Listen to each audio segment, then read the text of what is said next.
Kemudian variasi metode mengajar yang digunakan itu sangat bervariasi sekali, berbagai macam ya. Tadi ada yang bekerja dalam kelompok, ada yang berpasangan, kolaborasi antar kelompok, kemudian juga mempresentasikan hasil kerja. Dan juga tadi ada mahasiswa mengkonstruksi sendiri pengetahuan mereka di bawah bimbingan dosen. Kemudian sesi pola interaksi juga sangat bervariasi. Ada yang sifatnya dosen dengan mahasiswa secara individu, dengan mahasiswa dalam kelompok. Kemudian juga mahasiswa dengan mahasiswa secara individu dan mahasiswa dengan kelompok dan mahasiswa dengan kelompok yang besar.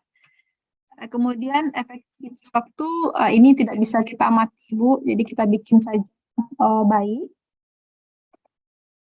Karena kita tidak tahu alokasinya berapa dan seperti apa. Kemudian dalam menemukan dan mengatasi tingkah laku yang bermasalah, itu lihat tadi ketika beliau menugaskan mahasiswa untuk bekerja dalam berpasangan, mahasiswa ada yang agak sedikit ribut di kelas, beliau bilang kalau udah punya pasangan fokus dengan pasangannya saja, tidak boleh lihat kiri kanan, dan otomatis kelasnya menjadi terarah, stabil kembali, kondusif. Setelah itu menimbulkan suasana kelas yang sangat menyenangkan. Ya, kelasnya sangat hangat sekali, hubungan dosen dengan mahasiswa, sangat akrab sekali. Rasanya kalau berada di situ semangat belajarnya. Kemudian untuk yang nomor 30 tadi itu gimana Ibu? Tidak bisa diamati itu maksudnya apa ya? Disiplin dan efektif dalam menggunakan waktu ini, Bu, kita bikin baik. Nomor 30? Ya, tidak terlalu bisa diamati. Tidak bisa kita simpulkan ini kelasnya ini efektif gimana dalam hal penggunaan waktu. Gitu ya. Ya kan, kita tidak melihatnya langsung, itu kan potongan video karena saja. Kita tidak punya RPP-nya juga ya, SAP-nya ya. Iya, Bu. Ya, betul. Ya, ini juga terpotong. Jadi karena hukum keadaan, jadi kita kayak ini aja, Bu. Kemudian yang 33, kelas tempat duduk sesuai dengan pembelajaran, ini sangat bervariasi dan disesuaikan. Ketika beliau menjelaskan itu semuanya di depan beliau duduknya, dan ketika harus berkelompok dibikin kelompok kecil, mahasiswa saling berhadapan, ketika berpasangan juga begitu, jadi disesuaikan dengan kebutuhan kegiatan pembelajaran. Jadi overall sangat bagus lah, Ibu, cuma ada hal-hal yang tidak bisa kita amati. Terima kasih ya Ibu Bapak semuanya. Oke. Luar biasa nih kelompok room 3, sangat komplit ya. Pengamatannya komplit ya. Kita beri aplaus dulu untuk kelompok 3 nih, room 3. Alhamdulillah sudah mengamati juga secara cermat ya, Bu Eka dan teman-temannya ini di room 3. Nah, hampir sempurna, Oke, kita lanjut berikutnya. Makasih Bu Eka, teman-teman di room 3. Kita lanjut dengan room 4. Baik, Bu. Room 4, silakan perwakilan room 4. Oke, baik Bu Pet. Saya izin di stop dulu share screen-nya Ibu Eka. Oke. Ya. Izin melaporkan hasil diskusi Bu dan anggota kelompok. Kami di bagian nomor 7 dan 8 itu terkait dengan keterampilan memimpin diskusi. Ada 10 item. Pertama terkait topik yang diskusikan itu menurut kami ini sebetulnya sangat susah menilainya Bu, karena modelnya sangat bagus gitu ya Pak Dion. Jadi untuk relevansi dengan pembelajaran ini sangat baik. Mana setiap anggota kelompok itu berdiskusi membahas materi sesuai dengan bahasan yang disampaikan yang dibagikan oleh dosen. Pada bagian melaksanakan diskusi itu sangat baik. Mahasiswa berpartisipasi secara aktif dalam diskusi kelompok, baik itu berpendapat, saksikan hasil, diskusi dan lain sebagainya. Kemudian dalam persiapan nampak sekali di awal tadi gitu ya, dosen itu sudah sangat-sangat mempersiapkan baik itu media, berupa chart, tempelan, segala macamnya, materi akan dibagikan kelompok, pembagian kelompok, dan segala macamnya. Berikutnya, di bagian keterampilan menutup, di bagian memfasilitasi siswa membuat rangkuman, itu tampak ada sangat baik gitu ya, dosen meminta secara langsung, itu tadi kami mengamati ada sekitar 3 atau sampai 5 orang yang betul-betul secara langsung diminta oleh dosen untuk memberikan rangkuman. Berikutnya, pada bagian memberikan siswa kesempatan bertanya, itu juga sangat bagus. Siswa distimulasi untuk bertanya kepada dosen tentang materi yang masih kurang pahami atau tentang hal-hal lain. Kemudian di bagian penilaian selama proses pembelajaran, tampak sekali dosennya selama video itu banyak sekali penilaian proses gitu ya. Dan di akhir juga dosen secara direct, secara langsung melakukan penilaian hasil, bertanya kepada mahasiswa. Kemudian di bagian memberikan umpan balik, ini juga sangat baik. Tampak dosen memberikan komentar, baik itu berupa pernyataan, pertanyaan, dan penguatan terhadap siswa, terutama terhadap presentasi kelompok. Di poin 41, ini ada disampaikan oleh dosen ketika sebelum menutup pembelajaran. Nah, di bagian memberikan tugas, ini mungkin saja kami yang kurang cermat memperhatikan. Kami hanya melihat dosen itu hanya memberikan tugas untuk mempelajari materi berikutnya, tetapi belum secara spesifik menguraikan apa tugas untuk yang akan dikerjakan oleh mahasiswa. Dan terakhir, terkait refleksi, itu jelas sekali, itu memang dibuatkan bagian khusus untuk dosen melaksanakan sesi refleksi. Jadi si dosen memang secara terpisah gitu ya, kelompok dibubarkan terlebih dahulu dan refleksinya kan diadakan di Promat Kasikal. Saya pikir itu dari kami kelompok 4, Bu. Terima kasih. Assalamualaikum warahmatullahi wabarakatuh. Waalaikumsalam warahmatullahi wabarakatuh. Terima kasih Pak Rizky dan kawan-kawan. Aplaus juga dulu untuk kelompok 4. Alhamdulillah juga sudah bisa mengamati secara cermat ya keterampilan dasar yang diterapkan di dalam proses perkuliahan dilakukan oleh dosen model tadi. Dan sepertinya hampir sempurna ya. Jadi semua keterampilan yang diminta dari keterampilan dasar tadi sudah dilakukan ya. Hanya beberapa hal yang belum lengkap kita amati, mungkin karena videonya ada sedikit revisi atau diedit ya, karena durasi video memang diminta itu adalah beberapa JP saja. Baik Bapak dan Ibu, alhamdulillah berarti kita semua sudah bisa melihat keterampilan-keterampilan dasar ya. Mudah-mudahan nanti semua keterampilan itu Bapak Ibu juga bisa implementasikan dalam proses perkuliahan yang dilakukan di tempat tugas masing-masing. Alhamdulillah Bapak Ibu, sekarang sudah jam 12.22, sudah melewati batas waktu untuk pertemuan kita pada siang hari ini. Namun ada beberapa hal yang ingin saya sampaikan juga sebelum kita menutup pembelajaran kita atau diskusi kita. Ini terkait dengan penugasan ya Bapak dan Ibu ya. Ini tugas pertama ini sudah kita lakukan dalam kelompok. Jadi tugas ini nanti mohon Bapak Ibu masing-masing membuat secara mandiri sendiri ya, individu, dan menguploadnya di tempat yang sudah disiapkan. Jadi ini semua mengisi lengkap ya semua. Tapi Bapak Ibu yang di kelompok itu warnanya itu dibedakan. Tapi dengan mengisi semua poin dari keterampilan 1 sampai keterampilan 8 tadi. Boleh mengamati sendiri secara langsung atau melihat dari yang sudah didiskusikan oleh kelompok lain.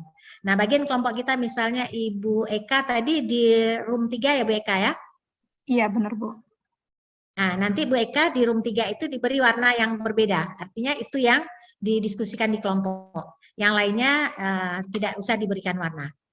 Sehingga saya tahu nanti, oh Bu Eka ini room 3 nih berarti yang didiskusikan.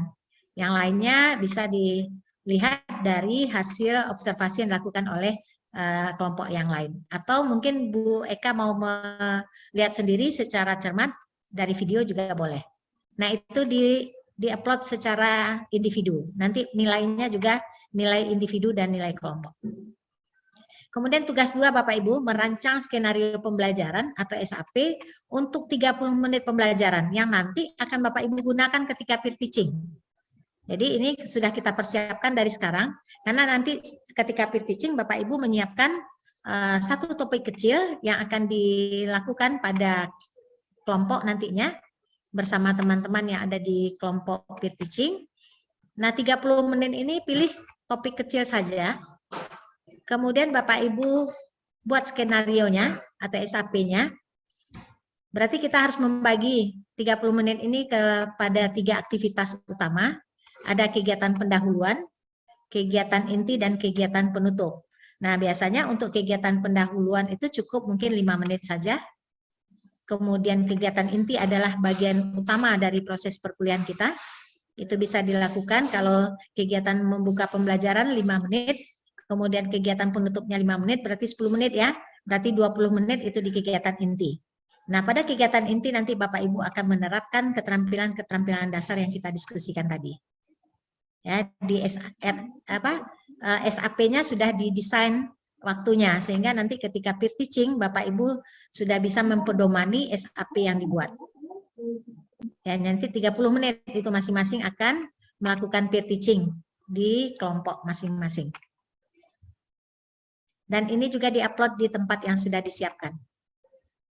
Gitu ya Bapak dan Ibu ya. Jadi ada 2 tugas yang menjadi tugas pada diskusi KDM ini. Tugas yang hasil observasi pengamatan video pembelajaran. Yang kedua adalah merancang skenario pembelajaran untuk digunakan nanti ketika kegiatan peer teaching. Waktu peer teaching 30 menit. Nah, untuk penilaian peer teaching barangkali sudah bisa Ibu amati dan Bapak Ibu lihat juga di lembaran ini nanti akan saya kirimkan ke panitia, atau bisa juga nanti Bapak Ibu minta ke panitia untuk penilaian peer teaching. Mungkin bisa dilihat secara sepintas apa saja yang perlu disiapkan ketika melaksanakan peer teaching ya Bapak dan Ibu ya. Nah, ini ada beberapa indikator penilaian yang akan dilakukan nanti untuk peer teaching. Jadi yang pertama itu adalah pra pembelajaran, ini kegiatan membuka pembelajaran, mempersiapkan kelas untuk belajar, melakukan apersepsi, menyampaikan capaian dan langkah-langkah pembelajaran. Kemudian pada kegiatan inti yang perlu diperhatikan bagaimana penguasaan materi dari Bapak Ibu, kemudian mengaitkan materi dengan pengetahuan lain yang relevan. Ini kegiatan pada waktu apa ya? Memberikan perkuliahan, menjelaskan materi sesuai dengan hierarkinya, jadi keterampilan menjelaskan ini akan diperlihatkan di sini, mengaitkan materi dengan realita kehidupan, kemudian pendekatan dan strategi pembelajaran yang digunakan juga akan menjadikan bagian poin atau penilaian di sini, apakah pembelajaran itu sudah sesuai dengan kompetensi dan karakteristik mahasiswa, melaksanakan pembelajaran secara runtut, menguasai kelas, berarti keterampilan mengelola kelas ini ya, melaksanakan pembelajaran secara kontekstual, menumbuhkan kebiasaan positif atau menimbulkan naturan efek ya kepada mahasiswa kita.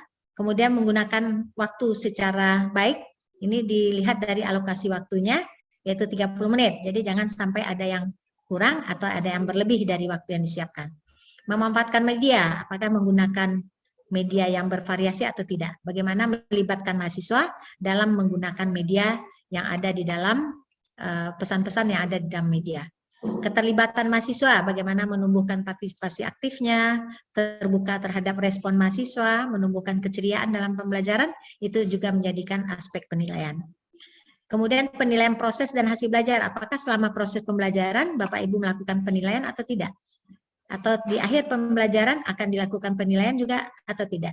Jadi ini keterampilan melakukan assessment atau evaluasi. Nah, ini juga akan menjadikan penilaian.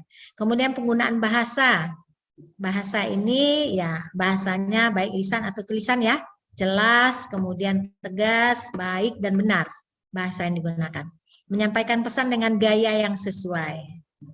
Kemudian ketika menutup pembelajaran, jangan lupa ada 4 hal yang dilakukan di situ, melakukan refleksi, merangkum pembelajaran, melaksanakan tindak lanjut, dan melakukan assessment atau evaluasi.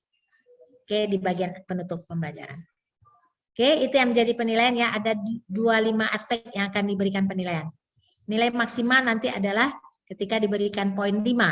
Jadi kalau semuanya 5, maka Bapak Ibu mendapat nilai 100. Gitu Bapak dan Ibu untuk persiapan kita melakukan peer teaching pada sesi terakhir kegiatan pekerti ini nantinya. Oke Bapak dan Ibu, mudah-mudahan bisa kita pahami bersama yang menjadi penugasan bagi Bapak Ibu peserta pekerti. Ada pertanyaan Bapak dan Ibu?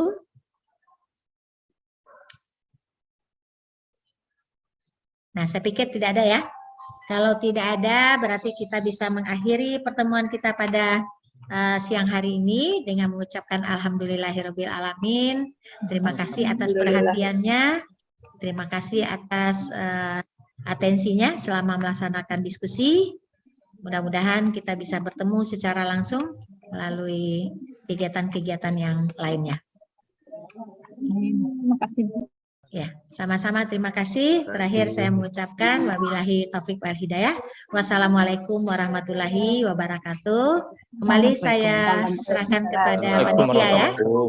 Sampai ketemu Bapak dan Ibu. Oh ya, kita sudah foto belum ya? Sebentar.